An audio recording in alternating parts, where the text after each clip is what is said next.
Welcome back दोस्तों, कैसे हैं आप सब। आज की कहानी की शुरुआत में कायो को देखते हैं, जो बहुत ही प्यारी और मेहनती लड़की है। पर जब आपको उसकी लाइफ के बारे में पता चलेगा तब आपको भी थोड़ा उसके लिए बुरा ज़रूर फील होगा। तो कहानी की शुरुआत में कायो के पास उसके बॉयफ्रेंड लिन का कॉल आता है, जिससे वो बहुत ज़्यादा ही प्यार करती है। लिन उससे कहता है कि मुझे फिर से फीवर आ गया है और उस फीवर का इलाज करवाने के लिए 50,000 चाहिए। और ये सुनते ही कायो पैसे के बारे में ना सोचकर उसके बस तबीयत के बारे में सोचती है कि वो फिर से दर्द में है। और कायो उस लिन से कहती है कि तुम्हें चिंता करने की कोई ज़रूरत नहीं है, मैं तुम्हें अभी कुछ पैसे भेज देती हूँ और तुम उससे अपना इलाज करा लेना। फिर उसके बाद ये बात सुनकर लिन कायो से कहता है कि मैं बहुत ज़्यादा ही लकी हूँ कि मैं तुमसे प्यार करता हूँ, तुम मेरी वाइफ बनने वाली हो। और ये बात सुनते ही कायो भी खुश हो जाती है। और कॉल कट होते ही देखते हैं कि लिन का कोई तबीयत खराब नहीं था, वो तो अपनी गर्लफ्रेंड यानी जो उसकी रियल गर्लफ्रेंड है और जिससे वो बहुत ज़्यादा प्यार करता है यानी मोनी, वो उसके साथ अपना टाइम स्पेंड कर रहा था। और उस पैसे से लिन कहता है कि 50,000 कायो ने तो भेज दिए हैं, अभी चलो मोनी, मैं तुम्हारे लिए एक डायमंड रिंग जरूर खरीद सकता हूँ अब। और ये सुनकर मोनी वहाँ पर बहुत ज़्यादा खुश हो जाती है। फिर कुछ समय के बाद ही देखते हैं कि कायो भी उसी जगह पर आई थी और वो कुछ देख रही थी। उस डायमंड नेकलेस को देखकर बस इतना ही कहती है कि लिन जल्द से जल्द ठीक हो जाए और फिर उसके बाद हमारी लाइफ सेट हो जाएगी और मैं उसके साथ अपनी पूरी लाइफ आराम से बिताऊंगी, क्योंकि मैं उससे बहुत ज़्यादा प्यार करती हूँ और उसके लिए मुझे कुछ भी करना पड़े मैं वो सब कुछ करूँगी। पर जैसे ही कायो लिन और मोनी को एक साथ देखती है तो वो बहुत ज़्यादा ही उदास हो जाती है, क्योंकि उसे अपनी आंखों पर भरोसा नहीं हो रहा था कि जिससे वो इतना ज़्यादा प्यार करती है वो उसे इस तरह से धोखा दे रहा है, वो भी उसकी बेस्ट फ्रेंड मोनी के साथ मिलकर। और जैसे ही कायो लिन से पूछती है कि ये सब क्या चल रहा है, तुम यहाँ मोनी के साथ क्या कर रहे हो, जिस पर अब लिन कोई आगे नाटक नहीं करना चाहता था और वो सीधे कायो से कहता है कि जैसा तुम देख रही हो वैसा ही है, मैं तुम्हें धोखा दे रहा था और मैं तो मोनी से प्यार करता हूँ। पर ये सब सुनकर कायो रोते हुए कहती है कि तुम मेरे साथ ऐसा कैसे कर सकते हो, तुम मेरे बॉयफ्रेंड हो और मोनी तुम तो मेरी बेस्ट फ्रेंड थी ना, आखिर तुम दोनों मिलकर मुझे धोखा क्यों दे रहे थे। और आखिर तुम्हें जब मुझसे इतना ही प्रॉब्लम था तो तुम्हें मुझे पहले बता देना चाहिए था। जो बात सुनकर मोनी कहती है कि कायो जैसा तुम देख रही हो वैसा ही है, क्योंकि मैं लिन से बहुत ज़्यादा प्यार करती हूँ और लिन भी मुझसे बहुत ज़्यादा प्यार करता है। फिर ये सब सुनते ही कायो उन दोनों से पूछती है कि आखिर मेरी क्या गलती थी जो तुम दोनों ने मेरे साथ ऐसा किया। मैंने तुम्हारे लिए लिन कितना कुछ किया था, तुम्हारी इतनी बड़ी बीमारी को मैंने ठीक किया था, मैंने उसके लिए पैसे इकट्ठा किए थे और मैंने ही तुम्हें अपना बैनमोरो भी दिया था। पर आज क्या मिला मुझे ये सब करके भी, तुमने तो मुझे बस एक सैंड बैग की तरह यूज़ किया, जब मन चाहा तब आए और पंच मारते गए और मेरा क्या, मुझे किस तरह से कैसा फील होता है वो तुमने आज तक मुझसे नहीं पूछा, फिर भी मैं तुमसे प्यार करती रही। और आखिर तुम मेरे साथ ऐसा क्यों कर रहे थे और क्या करने की क्या ज़रूरत थी। और इतना सुनते ही लिन गुस्से से चिल्लाकर कायो पर कहता है कि तुम क्या, अगर मैंने तुम्हारे साथ ये सब किया और तुम्हारा यूज़ किया तो इसमें बुरा ही क्या हो गया। तुमने आखिर अपने आप को देखा है, ना तुम्हारे पास शक्ल है ना तुम्हारी फिगर है, और बस तुमने मेरा बस कुछ ख्याल क्या रख दिया, मेरे पर कुछ पैसे क्या उड़ा दिए और मेरा इतना ध्यान क्या रख लिया, तो तुम क्या समझने लगी मैं तुम्हें प्यार करूँगा। तुम मेरे लिए बस एक टिश्यू पेपर की तरह हो, जब मुझे मन चाहे तब मैं तुम्हें यूज़ करके इस तरह से फेंक सकता हूँ। और ये सब सुनकर मोनी तो साइड में हंस रही थी कायो पर। तुमने क्या कहा, मैं तुम्हारे लिए वर्थ इट नहीं हूँ, ये कायो लिन से कहती है। हाँ, तुमने जो सुना वही सच है और आज मैं तुम्हें एक और बड़ा सच बताता हूँ, मैं तुमसे कभी प्यार करता ही नहीं था, मैंने तो बस तुम्हारा आज तक यूज़ किया है ताकि मैं अपने इलनेस का इलाज करवा सकूँ। तो आज मैं तुम्हें क्लियर बताता हूँ कि आज के बाद से अपना शक्ल मुझे मत दिखाना और आज ही हमारा ब्रेकअप हो जाता है। और कायो को एक चांटा लगाकर वो दोनों अपने रास्ते चले जाते हैं और कायो वहाँ बस रो रही थी बहुत, और अपनी किस्मत को इस तरह से देखकर उसे बहुत ज़्यादा अफसोस होता है कि आखिर उसने क्या गलती की थी जो उसे ये सज़ा मिल रही थी। और इसी तरह से रोते हुए वो बाहर चली जाती है और तभी हम देखते हैं बहुत सारी गाड़ियाँ आती हैं और उसमें से कायो के ब्रदर निकलते हैं बाहर, जो इस कंट्री के सबसे रिचेस्ट पर्सन में से एक थे। यानी कायो कोई नॉर्मल गर्ल नहीं थी, वो तो बस लीन के लिए सब कुछ अपना छोड़कर बस लीन के लिए आई थी। वो इस कंट्री की सबसे रिचेस्ट फैमिली की डॉटर थी, पर आज उसका हालत देखकर उसके भाई को बहुत ज़्यादा बुरा लग रहा था, क्योंकि 3 साल पहले उसने अपना घर बार सब छोड़कर बस लीन के लिए आई थी। और अपने भाई को देखकर वो उनसे गले लगकर रो रही होती है और उनके ब्रदर उनसे कहते हैं कि तुम टेंशन मत लो, मैं उस आदमी को छोड़ूंगा नहीं। जिस पर कायो उससे कहती है कि आपको टेंशन लेने की कोई ज़रूरत नहीं है, मैं उससे बदला लूँगी। और तभी उसके पास हॉस्पिटल से कॉल आता है और ये कॉल लीन के लिए था, यानी उसका मेडिकल रिपोर्ट निकला था जिसमें कुछ बताना था डॉक्टर को, कायो को। और ये सब सुनकर कायो हॉस्पिटल जाने के लिए रेडी हो जाती है, पर ब्रदर कहते हैं कि तुम आखिर अभी भी उस आदमी का टेंशन ले रही हो। जिस पर ब्रदर को समझाते हुए कायो कहती है, नहीं, मैं उससे दम तक कभी माफ़ नहीं कर सकती हूँ और आप टेंशन मत लीजिए, इस बार मैं किसी से भी हार नहीं मानने वाली हूँ। फिर उसके बाद कायो हॉस्पिटल जाती है और हॉस्पिटल में पता चलता है कि लीन को जो बोन मैरो हुआ था वो वापस लौट आया है। और डॉक्टर पूछते हैं कि क्या आप वापस से अपना बोन मैरो लीन को ट्रांसफ़र करेंगी, क्योंकि जो लीन का लुकमी बीमारी था उसकी वजह से उसे बोन मैरो ट्रांसफ़र करना बहुत ज़रूरी था और लीन के पास बस 1 मंथ का ही समय था। पर तभी वहाँ पर लीन और मोनी भी आए हुए थे और कायो को देखकर लीन उससे कहता है कि तुम्हारी हिम्मत कैसे हुई मेरा पीछा करने की, तुम्हें समझ में नहीं आ रहा है, मुझे तुम जैसी लड़की से कोई मतलब नहीं है। फिर उसके बाद कायो लीन से कहती है कि मैं तुम्हारा कोई पीछा नहीं कर रही हूँ। और तभी मोनी लीन से कहती है कि क्या तुम इसे माफ़ कर दोगे अगर ये अपने पैरों पर पड़कर तुमसे भीख मांगेगी कि मुझसे ब्रेकअप नहीं करो। जिस पर लीन हंसते हुए कहता है कि मैं तुम्हें कैसे धोखा दे सकता हूँ और तुम तो मेरे बच्चे की माँ बनने वाली हो। और ये बात सुनकर कायो को भरोसा नहीं हो रहा होता है कि वो क्या सुन रही है। और वहाँ पर उसे पता चलता है कि लीन तो उसे बहुत टाइम पहले से ही चीट कर रहा था और जब 3 महीने पहले जब उसका इलाज हुआ था तब उसके बाद जहाँ कायो बहुत ज़्यादा मेहनत कर रही थी पैसा इकट्ठा करने में, वहीं लीन अपनी गर्लफ्रेंड मोनी के साथ टाइम स्पेंड कर रहा था और उसे ये सब करके ज़रा सा भी कोई शेम फील नहीं हो रहा था।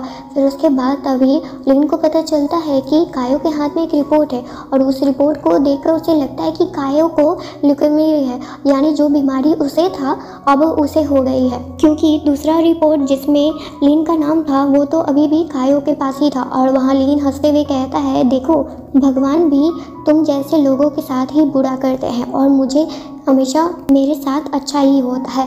और वहाँ कायो मनी मन उसे हंसी आ रही थी कि लीन कितना बड़ा बेवकूफ़ है। और वहाँ लीन उस पेपर को फाड़ कर देता है और कायो से कहता है कि मुझसे कोई उम्मीद मत रखना कि मैं तुम्हारी जान बचाने में तुम्हारी मदद करूँगा। और फिर उसके बाद वो दोनों वहाँ से चले जाते हैं क्योंकि उन्हें एक बहुत ही महंगी कार खरीदनी थी। और तभी कायो के पास कॉल आता है लोन कंपनी से और कायो वहाँ कहती है कि मैंने तो कोई लोन नहीं लिया, तब ये किस बात का लोन है। पर वहाँ पर कंपनी के पास फुल टू प्रूफ था कि ये लोन लिया गया है, वो भी आपके बॉयफ्रेंड लीन की तरफ से आपके नाम पर। और ये सब सुनकर कायो को बहुत गुस्सा आता है कि वो कितना फ़ायदा उठाएगा। और तभी उसे याद आता है कि लीन ने अभी कुछ देर पहले ही कहा था कि वो एक महंगी कार खरीदने जा रहा है। और दूसरी साइड कार शॉप में देखते हैं जहाँ पर एक बहुत ही सुंदर सी कार को मोनी और लीन देख रहे होते हैं। और तभी वहाँ पर कायो आती है और गुस्से में कहती है कि आखिर तुम मेरा कितना फ़ायदा उठाओगे, तुमने मेरे साथ इतना कुछ किया और मेरे नाम पर अब तुमने लोन भी ले लिया।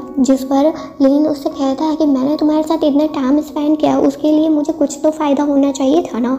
पर वहाँ पर कायो लीन को एक जोरदार थप्पड़ लगाती है और कहती है कि अब देखती हूँ मैं तुम मेरा कितना फ़ायदा उठाते हो। और तभी कायो के पास हॉस्पिटल से कॉल आता है और लीन तो पहले से गुस्से में था और वो उसका फ़ोन लेकर कहता है डॉक्टर से कि आप जो बोन मैरो को खोज रहे हैं उसे खोजने की कोई ज़रूरत नहीं है, क्योंकि ये जो मेरे सामने इंसान है उसे जीने का कोई शौक़ नहीं है। और ये सब सुनकर डॉक्टर ऐसे कंफ्यूज थे कि आखिर ये बात क्या चल रहा है। पर फिर भी डॉक्टर उनसे पूछते हैं कि आखिर आप कंफर्म होकर बताइए कि आपको ये बोन मैरो चाहिए कि नहीं। जिस पर अब कायो खुद कहती है कि जी डॉक्टर, आपने जो भी लीन का बात सुना है वो बिल्कुल सही है, अब हमें बोन मैरो की कोई ज़रूरत नहीं है। फिर उसके बाद कॉल कट करने के बाद कायो लीन से कहती है कि तुम दोनों को जल्द से जल्द बहुत बड़ी पनिशमेंट मिलने वाली है, और ख़ासकर लीन तुम्हें तो उससे भी बड़ी, क्योंकि जब तुम्हें इस बात का रिग्रेट होगा उस समय तुम्हें समझ में भी नहीं आएगा कि तुमने गलती क्या की थी। जो बात सुनकर लीन उससे कहता है कि रिग्रेट ये तो मेरी डिक्शनरी में भी नहीं है, और मैं किसी भी बात का रिग्रेट नहीं करने वाला हूँ। और वो बेवकूफ़ लीन अपने ही पैसे, जो उसके पास 4 लाख थे, उसी पैसे से उस कार को बुक कर देता है। और उसके बाद मोनी लीन से कहती है कि क्या तुम कायो को उस पार्टी में इनवाइट नहीं करोगे जहां हमारे कुछ फ्रेंड्स बहुत समय बाद मिलने वाले हैं। जिस पर लीन हंसते हुए कहता है कि इस जैसी गरीब लड़की उस पार्टी में आएगी तो हमारा मूड खराब हो जाएगा, पर फिर भी तुम आ सकती हो। और कायो भी आने के लिए रेडी हो जाती है। और कुछ दिन बाद देखते हैं जहाँ उस पार्टी में अच्छे अच्छे लोग आए हुए थे, और साथ ही सभी लोग वहाँ पर लीन और मोनी का तारीफ कर रहे थे, उनके रिलेशन का, और साथ ही कि लीन अब अपने लाइफ में स्टेबल हो रहा है, उसके पास बहुत सारे पैसे भी आ रहे हैं। पर वहाँ पर जितने लोग थे वो सब कायो का इंसल्ट कर रहे थे, क्योंकि कायो की रियलिटी यहाँ किसी को भी पता नहीं थी, और कायो को भी कोई शौक नहीं था कि अपने फैमिली के बारे में किसी को बताने का। और तभी कायो वहाँ आती है एक बहुत ही सुंदर सी ड्रेस में, और वो आज बहुत ज़्यादा ही खूबसूरत लग रही थी। और उसे देखते ही वहाँ जितने भी लड़के थे सभी को अपनी आंखों को भरोसा नहीं हो रहा था। पर उनमें से एक लेडी कहती है कि कायो ने जो भी कुछ पहना है वो सब कुछ मिलियंस का है। पर वहाँ पर सभी को भरोसा नहीं होता है कि कायो इतना कुछ कैसे अफोर्ड कर सकती है। और तभी लीन कहता है कि ये सब ज़रूर उसने रेंट पर लिया होगा, क्योंकि अगर इसके डुप्लीकेट नहीं बन सकते हैं तब ओरिजिनल को रेंट पर तो ज़रूर दे ही सकते हैं। और वहाँ पर सभी लोगों के सामने कायो का वो इंसल्ट कर रहा था, और साथ ही उसे बुली करते हुए कहता है कि अब मैंने इस पार्टी में तुम्हें इनवाइट करने का मौका क्या दे दिया, तुम इस तरह से आओगी, तुम्हें तो अपनी जान की भीख मांगनी चाहिए, क्योंकि तुम्हारे पास इतने पैसे भी नहीं है कि तुम अपना इलाज करा सको। फिर उसके बाद सभी लोगों के सामने लीन कायो के बीमारी का बात कहता है, और कहता है कि इस लड़के से तो दूर ही रहो, क्योंकि इसे बहुत बड़ी बीमारी है। पर वहाँ सभी को लीन पर ही भरोसा हो रहा था, क्योंकि उसके पास कुछ प्रूफ भी थे। पर कायो सोच रही थी जिस इंसान को अपनी जान की फिक्र करनी चाहिए उसे तो यहाँ बस दूसरे की लाइफ में इंटरफेयर करने का ही शौक है। पर कायो अब ज़्यादा देर ये सब तमाशा देख नहीं सकती थी, और वो सभी लोगों के सामने बता देती है कि असल में बीमार कौन है और किसी लुक में है। और जब लीन उस रिपोर्ट को देखता है तब उसे भरोसा नहीं होता है, क्योंकि उसे अभी तक कोई सिम्टम नहीं दिखे थे उस ऑपरेशन के बाद से कि उसे दोबारा से वो बीमारी हो गई है। और उसे लग रहा था कि कायो उसे जानबूझ के परेशान करने के लिए ये सब कर रही है। पर वहाँ कायो कहती है कि तुम्हारे पास ज़्यादा समय नहीं है, तो इससे अच्छा ही यही है कि तुम अपने बाकी समय में कुछ अच्छे काम कर लो, जो तुमसे उम्मीद तो नहीं है पर फिर भी। और कायो वहाँ से चली जाती है, और उसके जाते ही लीन को नोज ब्लीडिंग होने लगता है। और ये सब देखकर सभी लोग वहाँ डर जाते हैं, क्योंकि कायो के बात पर अब उन्हें भरोसा हो रहा था। और वहाँ मोनी, जिसे लीन की फिक्र करनी चाहिए थी, वो तो उससे और दूर हो रही थी, और उसे ऐसा देखकर लग रहा था कि वो लीन से अब उसे घृणा हो रही थी, और वो मोनी लीन को टच भी नहीं करना चाहती थी। और ये सब देखकर लीन को बस कायो का याद आता है कि वो उसका किस तरह से ख्याल रखा करती थी बिना कुछ उसके बदले में पाए हुए। और सभी लोग वहाँ पर उसको यानी लीन को छोड़कर चले जाते हैं। फिर उसके बाद अब लीन को डॉक्टर के पास देखते हैं, जहाँ डॉक्टर कंफर्म लीन को बताते हैं कि उनका जो बीमारी था वो वापस आ चुका है। और अब डॉक्टर के बात को सुनकर उसे अपने कानों पर भरोसा नहीं होता कि आखिर ऐसा कैसे हो सकता है, उसका इलाज कुछ समय पहले ही हुआ था। पर फिर भी डॉक्टर कहते हैं कि बहुत ही रेयरली केस में ऐसा होता है कि वापस से आ जाता है, जैसे कैंसर भी किसी को होता है तो वो अचानक से अगर किसी प्रॉब्लम की वजह से दोबारा से आ सकता है। और अब लीन को याद आता है कि उसने कार शॉप में बोन मैरो को रिसीव करने से मना कर दिया था। पर अब वहाँ लीन डॉक्टर से भीख मांगने लगता है, जिस पर डॉक्टर उससे कहते हैं कि तुम्हें क्या लगता है ये हॉस्पिटल नहीं कोई प्ले हाउस है, जब मन चाह आए और बोले कि हाँ मुझे अब चाहिए तो मिल जाएगा। तुम्हारे लिए एक ही ऑप्शन बचता है कि जिस जिससे तुम पहले बोन मैरो रिसीव किए थे उसी इंसान से तुम दोबारा रिसीव कर सकते हो। पर अब लीन को कुछ और नहीं सोच रहा था, वो बस कायो से मिलना चाहता था। दूसरी साइड कायो अपना सामान पैक कर कर वहाँ से जाना चाहती थी, पर उस घर की कुछ यादें उसे अभी भी याद थी। और तभी वहाँ पर लीन आता है और लीन कायो से माफ़ी मांगने लगता है और कहता है कि मैंने जो भी कुछ किया उसके लिए मुझे माफ़ कर दो, पर मुझे अभी सबसे ज़्यादा तुम्हारी ज़रूरत है। वहाँ कायो कहती है कि मैं तुम्हारी अब कुछ मदद नहीं कर सकती हूँ और ना ही मुझे तुम्हें दोबारा से कभी देखना है। और जैसे से कायो वापस जा रही होती है तभी लीन उसे रोकता है और कहता है कि तुम इस तरह से नहीं जा सकती हो। और जैसे ही कायो को वो ज़बरदस्ती पकड़ता है तब कायो उसे थप्पड़ खींच कर लगाती है और अब लीन को गुस्सा आ जाता है और वो कहता है कि तुम इस तरह से नहीं मानोगी, तुम्हें मेरे साथ हॉस्पिटल जाना होगा। पर जब कायो ज़बरदस्ती ये सब नहीं कुछ सहना चाहती थी और वो मना करती है, फाइट करती है बैक, तब लीन उसका गला पकड़कर उसे दबाने लगता है। और वहाँ पर कायो को सांस लेने में बहुत ज़्यादा प्रॉब्लम हो रहा था, पर फिर भी लीन छोड़ नहीं रहा था उसे। और तभी वहाँ पर ब्रदर जैन आते हैं। जैन लीन को इस तरह से देखकर उसे पकड़ते हैं और सीधे एक मुक्का खींच कर लगाते हैं और बहुत मारते हैं। पर कायो बीच में आकर उन्हें रोक लेती है और कहती है अपने ब्रदर जैन से कि आपको ऐसे लोगों पर टाइम वेस्ट करने की कोई ज़रूरत नहीं है। पर वहाँ पर लीन को कंफ्यूजन होता है कि ज़रूर ये कायो का कोई बॉयफ्रेंड है, और ये सुनकर ब्रदर और उसे मारते हैं और कहते हैं ये मेरी सिस्टर है। फिर उसके बाद वहाँ से कायो और जैन चले जाते हैं। फिर उसके बाद कुछ दिनों के बाद देखते हैं जब कायो अपने एक कैफ़े में बैठकर कुछ अपना टाइम थोड़ा स्पेंड कर रही थी और वह अपने ब्रदर से बात कर रही थी, तभी वहाँ पर कुछ रिपोर्टर्स आते हैं और वो रिपोर्टर बहुत ज़्यादा ही बुरी थी। वो कायो पर गलत इल्ज़ाम लगा रही थी और कहती है कि अगर आप ऐसा करेंगी तब लोगों को तो प्यार पर से भरोसा उठ जाएगा, कैसे आप अपने बॉयफ्रेंड लीन को इस हालत में छोड़ सकती हैं। उनका हालत आप जानती है कितने ज़्यादा बुरे हालत में है, जबकि आपको उन्हें उनकी मदद करनी चाहिए। ये सब सुनकर कायो उस रिपोर्टर से कहती है आगे तुम एक साइड का स्टोरी सुनकर मेरे सामने आई हो मेरा रिपोर्ट लेने के लिए। पर वहाँ पर फिर भी रिपोर्टर कोई और बात नहीं सुनती है और वो बस कायो पर गलत इल्ज़ाम लगा रही थी। और वहाँ जो बाकी सब लोग थे वो सब भी अब कायो का बात सुनकर और उस रिपोर्टर का बात सुनते ही उन्हें लगता है कि कायो ही गलत है। और तभी वो रिपोर्टर वीडियो दिखाती है जहाँ पर लीन बहुत ज़्यादा ही बुरे हालत में है और हॉस्पिटल में एडमिटेड है। और ये सारी बात तो और जैन को भी पता चल जाती है कि उसके बहन के साथ क्या हो रहा है। पर वहाँ पर कायो उस रिपोर्टर से डरने वाली नहीं थी, क्योंकि वो समझ चुकी थी कि वो बस एक बिकी हुई रिपोर्टर है। और तभी वहाँ पर लीन की मॉम आती है और आते ही कायो को एक ज़ोरदार थप्पड़ लगाती है और कहती है कि तुम्हारी हिम्मत कैसे हुई मेरे बेटे को ना बचाने की। और वहाँ सभी लोगों के सामने वो रोने का एक्टिंग करने लगती है और कहती है कि पहले तुमने मेरे बेटे के साथ इतना बुरा किया और मुझे ऐसी बुरी औरत को भी अब परेशान कर रही हो। और रिपोर्टर ये सारी वीडियोस को रिकॉर्ड कर रही थी और साथ ही कायो पर इल्ज़ाम लगाते हुए कहती है कि तुम कैसी औरत हो, आखिर तुम अपने बॉयफ्रेंड की मदद नहीं कर सकती हो, आखिर तुम इंसान भी हो कि नहीं।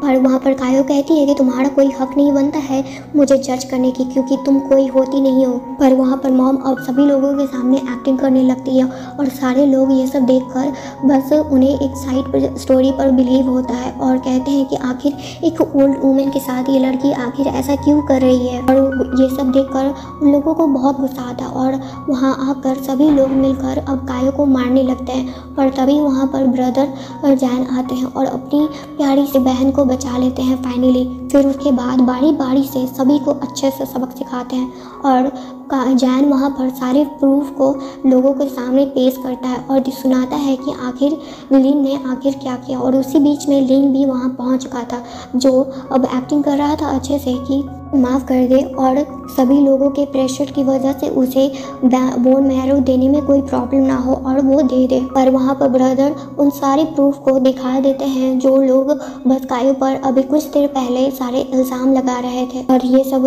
प्रूफ को देखकर उन सारे लोगों को बहुत ज़्यादा ही अपनी हरकतों पर शेम फील हो रहा था। पर वहाँ पर से लीन बस अब कायो से माफ़ी मांगता है, पर अब इसका कोई भी फ़ायदा नहीं था और जैन तो उन सारे लोगों को धक्के मार कर निकाल देता है वहाँ से। और लीन अब कायो के सामने घुटने पर बैठकर अब लोगों के वहाँ पर कायो से माफ़ी मांगता है और उसे रिक्वेस्ट करता है कि वो अपना बोन मैरो उसे ट्रांसफ़र कर दे। पर अब कायो उसकी ज़रा से भी कोई मदद नहीं करना चाहती थी और उसी बीच में वहाँ पर मोनी भी आ गई थी। और जब अब सभी लोगों के सामने प्रूफ आ गया था तब उस रिपोर्टर को आखिर जैन कैसे छोड़ सकते थे। और तभी उसके एडिटर का कॉल आता है उसके पास और वो उसे जॉब से निकाल दिए थे और साथ ही जिस कंपनी में वो काम करती थी वो कंपनी भी अब बंद हो चुकी है, क्योंकि जैन अभी ऐसा कभी देख नहीं सकता है कि कोई उसकी बहन को परेशान करे। वो तो यहाँ तक लिन की मॉम को भी नहीं छोड़ा था, तो ये सब क्या चीज़ है। पर अब कायो लिन से कहती है कि मैं तुम्हें अपना बोन मैरो ट्रांसफ़र कर सकती हूँ, पर उससे पहले तुम्हें मेरी एक शर्त माननी होगी। और वो शर्त को बिना सुने ही लिन हाँ कर देता है मानने के लिए। और जैसे ही कायो कहती है कि मुझे 4 लाख चाहिए, और वो सुनकर वो बहुत ज़्यादा हैरान होता है क्योंकि उसके पास उतने पैसे अब थे नहीं। और वो अब मोनी से रिक्वेस्ट करने लगता है कि तुम्हारी फैमिली तो अमीर है ना, तो इतने पैसे तो मुझे ट्रांसफ़र कर ही सकती हो, जिस पर मोनी साफ मना कर देती है। फिर उसके बाद कहती है कि मेरी फैमिली कोई अमीर नहीं है और ना ही मैं एक बहुत ही बढ़िया प्लेस पर काम करती हूँ। उसके बाद ये सब सुनकर लिन को गुस्सा आता है, पर वो अभी बस अपनी जान बचाने का तरीका खोज रहा था। जिसके बाद वो मोनी से कहता है कि जो मैंने कार तुम्हें गिफ्ट की है वो कार को प्लीज़ सेल कर दो और मुझे वो पैसे दे दो। जो बात सुनकर मोनी गुस्से में कहती है कि मैं उस कार को सेल नहीं करने वाली हूँ, वैसे भी वो कार मेरे नाम पर है। ये सब सुनकर अब लिन को बहुत ज़्यादा गुस्सा आता है और साथ ही उसे बुरा लगता है कि जो लड़की से वो इतना प्यार करता है वो उसकी ज़रा से भी केयर नहीं करता है। वो यानी लिन और मोनी एक दूसरे से लड़ने लगते हैं क्योंकि दोनों ही एक दूसरे को धोखा दे रहे थे। पर वहाँ लिन तो सही में मोनी से प्यार करता था और मोनी का जो चाइल्ड आने वाला था वो भी लिन का था ही नहीं। और ये सब सुनकर मॉम और मोनी और लिन तीनों एक दूसरे से लड़ने लगते हैं, जो देखकर जैन अपनी बहन कायो से कहते हैं कि ये सब तमाशा देखने की कोई ज़रूरत नहीं है तुम्हें, क्योंकि तुम्हारा इसमें टाइम वेस्ट ही होगा। फिर उसके बाद कायो अपने ब्रदर जैन के साथ जाने लगती है और तभी बहुत सारे बॉडीगार्ड उन्हें वेलकम कहते हैं, क्योंकि कायो 3 साल बाद अपने घर वापस लौट रही थी। जिसके बाद ये सब देखकर लिन को पता नहीं था कि आखिर कायो कौन थी। फिर उसके बाद ये कायो खुद बताती है कि इस कंट्री की सबसे रिचेस्ट फैमिली को तो जानते ही होंगे, उस फैमिली की मैं एक लौती डॉटर हूँ। और ये सब सुनकर लिन को अपने कानों को भरोसा नहीं होता है कि किस लड़की को उसने अपने हाथों से जाने दिया और किस प्यार को उसने गंवा दिया था। ये कहानी यहीं पर एंड हो जाती है दोस्तों। थैंक यू यहाँ तक ये स्टोरी सुनने के लिए। प्लीज़ अगर आपको ये वीडियो पसंद आई तो प्लीज़ अपने दोस्तों के साथ शेयर कीजिएगा और इस चैनल को सब्सक्राइब जरूर कीजिएगा और कमेंट करके ज़रूर बताइएगा ये आपको स्टोरी कैसी लगी।